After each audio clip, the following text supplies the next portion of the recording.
Have you ever felt like it's difficult to get support from your IT department and that special requests are like pulling teeth? Well, I want to help you with that. And the first part of this video may start to seem like just me venting as an IT guy myself, but as you'll see if you watch the entire video, it becomes very relevant in my advice to you about how to get the best possible support out of your IT department, and more importantly, or at least more to the focus of this video, how to get those special requests approved instead of denied, and to cut through the red tape that your IT department sometimes seems to throw at you. So to start off, let's talk about some of the things that the IT department has to support. First, we'll start with the standard set of programs and types of support requests. Your IT department obviously supports Windows, also Word, Excel, PowerPoint, Outlook, Access databases, a web browser, whether that's various versions of Internet Explorer or Firefox or something else, Acrobat Reader, Acrobat Professional, Contribute, Media Player, ActiveSync for hooking up organizational provided PDAs and cell phones to Windows, Avery Labels, dictation software, Snag-It, CD burning, zip file programs such as WinZip or other competitors, DVD programs for playing DVDs on your computer, Google Desktop, Google Toolbar, custom fonts, antivirus, anti-spyware, wireless mice, desktop printers, network printers, mainframe printers, USB drives, encryption software, scanners, file sharing, receipt printers, Microsoft Publisher or other desktop publishing software, Java, .NET, automatic updates, database connections, remote control. Now let's take a look at some programs that IT departments support that are considered to be what's called proprietary. Proprietary means that it's a program that is not commonly used among many organizations and many departments and many industries. It would mean that it's a specialized type of program, such as a payroll program or a program that is used for banks or whatever your industry is or department is. So in order to build this list, I'm going to go ahead and use the example of my employer, which is the Superior Court of California, to provide examples of proprietary softwares that we support here. Your own employer will undoubtedly have a similar list of proprietary software that they support that's different from the list you'll see right now. Juvenile, traffic, bail, civil, family law, divorce, cash registering, jury instructions, jury registration, jury notification, jury selection, court calendaring, minute orders, court forms, court recordings, evidence, legal reference online, library management for offline tracking of books, arraignments, rap sheet lookup or criminal history lookup, timesheets and payroll, retirement, accounts payable, accounts receivable, banking, statistics reporting, drug court, family services, video conferencing, which is kind of cool. We can actually now use video conferencing to do arraignments without the sheriffs having to transport the prisoner or in custody person from the jail to the court. It's all just done over video conferencing. Records management, wills, small claims, document scanning, search warrants, leave management, appeals, DMV records. So now we see a few of the programs that are supported by IT departments. Those are standard programs and proprietary programs, and we're taking into consideration whether the customer's computer has enough memory to run all these programs, enough hard drive space to store them, enough processing power in order to run them, and then we've got to take into consideration if these programs may cause other issues on the network and whether any of the programs that we're going to install or have installed are going to conflict or cause problems with other programs that are installed on the computer. So now let's take a look at requests we get as we're thinking about all these things that we may often deny. And I want to make the disclaimer that while I've mentioned I do work for the Superior Court of California, this is a list that comes from my experience as a network administrator throughout many employers and does not necessarily reflect the types of requests I get at the Superior Court of California. Let's take a look. People want to get to their Hotmail, Yahoo Mail, or other personal email provider. Online photos, desktop wallpaper, solitaire. Yes, we do get requests for when solitaire is not working. They want me to make it work. Family Tree Maker. I have had a request to install and assist with Family Tree Maker on company equipment. Keep in mind again that this is not a list of things that are of necessarily my current employer, but throughout my career. People wanting help with their Mary Kay home business and being able to receive email and other online transactions while at work for that type of business or other home business. Photo editing, color printing, online banking, online shopping, instant messaging, iTunes, Palm Pilots, cell phones, VCRs and DVD players, music players, online videos, online music and radio stations, online news, ESPN toolbars, MySpace, photo sharing. Attachment is too big and they can't receive it, and typically that's an attachment with a bunch of pictures of someone's grandchildren or dog or something like that. Mailbox is too small because they got a lot of big attachments. Internet telephone, Kazaa, web shots, telecommuting, their wires are tangled under their desk, home computer problems, personal web page advice, screensavers. They need help with their kids' homework that they're using the company computer to do research for. You want Photoshop. You may want a Macintosh. You may want WordPerfect instead of the supported Microsoft Word or other word processor that's supported in your organization. Help with changing power settings, such as the power saving features in Windows, wireless microphones. Some of the items on that list may have seemed out of place to you. You may wonder, why would we deny an item such as WordPerfect if a person prefers it over Word? Well, in many cases, we start to get lots of requests like those, and pretty soon we're supporting several different word processors instead of just one, and we have to worry about whether every other program that the organization is using is compatible with all these different programs that people choose as their favorite.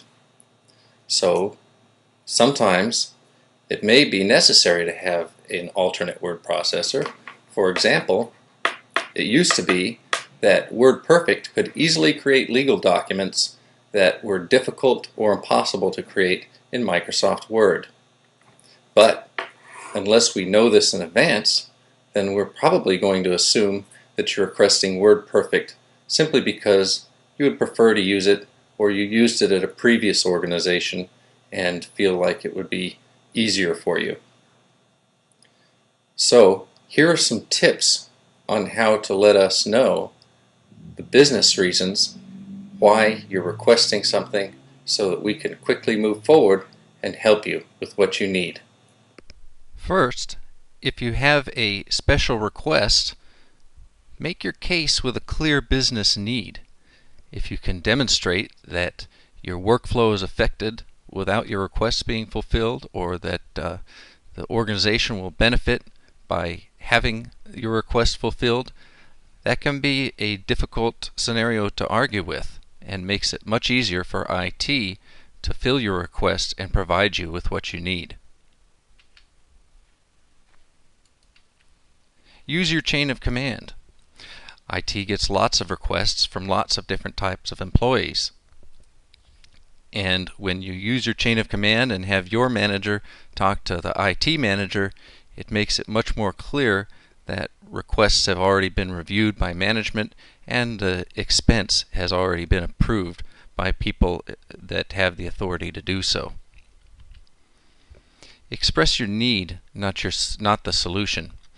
For example, I once was helping a person who pointed to a picture of a mouse in a catalog and said, "I need that mouse." The person was telling us what they need, what the solution was, not what they need. Because when they got the mouse in the mail, it turned out that that mouse was a regular mouse, and they had thought it was a wireless mouse, and what they wanted, the solution, what they needed was a wireless mouse. And we could have provided that solution much better than the person was able to. So, when at all possible, try to figure out the end result of what you need and let IT help you to discover what the solution could be in terms of a product or technical procedure. Check your expectations. Not that you should have low expectations of your IT department, but don't expect that if you say that you want a particular product or type of procedure on the computer, that will be the best product. IT typically can do some research and will do some research into competing products and other options and may come back with something that is better. So don't always expect that exactly what you're asking for is what you're going to get.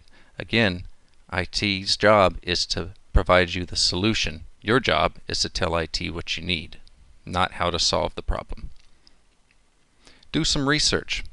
Again, an example of this is I once had an executive come to me and say that he had just come from a trade conference, and you may be familiar with these where there's booths of vendors set up trying to get you to subscribe to or purchase their wares, and they have little goodies that they hand out. And this executive came back from this conference with a CD of a product and said, "Hey, this CD looks pretty good. I think I like this product. Why don't you go ahead and install it on our network?" Well, the executive hadn't done any research to find out whether the product had any competing products that were maybe more highly rated in the industry, and wasn't interested in having us do some research to find out whether this was compatible with the other types of products we already had on the network, or was in fact the best solution or a solution at all for what it was that the need he was trying to meet. It's always good to make your requests with official forms. When you use official forms, often these are online, so that helps to track your request and keep it from slipping through the cracks. Also, using official forms usually has you do some procedures that are important in order to be able to fill out the form. You may have to go to your manager, or you may have to do research or some of the other things we're talking about, and by filling out the form it takes you through those steps so that it makes it easier to walk through and get done all of the prerequisite information that your IT department needs. Often people complain when their request becomes a project because a project is going to take a long time and they want to have their needs met immediately. You should be glad if your request becomes a project. When something becomes a project in an IT department, that means that the IT staff are going to spend a significant amount of time and resources developing the best possible solution to meet your need. When something becomes a project, you are going to have a much better solution than a simple help desk ticket or request being filled on the fly. Keep your appointments with IT. All too often I go to help someone that has requested help, and when I arrive at their desk or return their call, they're not there, even though perhaps in fact I have set a meeting with them that we're going to discuss this and meet at 10:30 a.m. and then the person is not there. Well, I try not to do this, but often without being able to help it, subconsciously this person's need starts to go float down towards the bottom of my list of priorities of things that I have to do. Know what company policy is. Make sure that you're not requesting something that's against company policy. Another anecdote is about a person who had come to me with a request to help with their laptop that was their personal laptop from home that they hooked up to the company network. Well, this was against company policy because we don't know if their laptop has a virus on it or not. And so I was trying to explain this to the person when my supervisor overheard the situation. And ultimately, the person who had made the request wound up being written up with a written warning in their employment record. Value your integrity. There are other instances where I personally have been, through various forms of trickery, been forced to or manipulated into making sacrifices that I wouldn't have otherwise made. People like that lose with me their integrity, my respect for their integrity, and future requests I take a very close look at. It raises a red flag for me, and I spend extra time going through those people's colleagues and superiors in order to verify that the request is in fact valid. Use information management systems such as Microsoft Outlook. If you want to make an appointment with an IT person, use the Outlook appointment scheduler to do this. That way, as we see, as we've have all these things to do in IT and we're trying to run around and meet all our deadlines and help all of our customers, if we have something that's in our information management system like our Outlook calendar that has automatic reminders, it makes it much easier to keep you and your need from slipping through the cracks or for us to miss appointments. Provide accurate feedback. Often is the case that when we ask for feedback or solicit answers to surveys, we get glowing reviews and all 10 out of 10 or 9 out of 10 and gold stars and happy faces, but in fact people aren't satisfied with something or another that IT is doing. We want to provide the best possible service to you that we can, and we can't do that unless we know what our shortcomings are. We won't take it personally. Let us know in a very clear and business-oriented manner how it is that we can improve, and we'll definitely attempt to do so. Well, that's my advice on how to get things done with your IT department. I hope you find it helpful. Please feel free to contact me if you have any questions.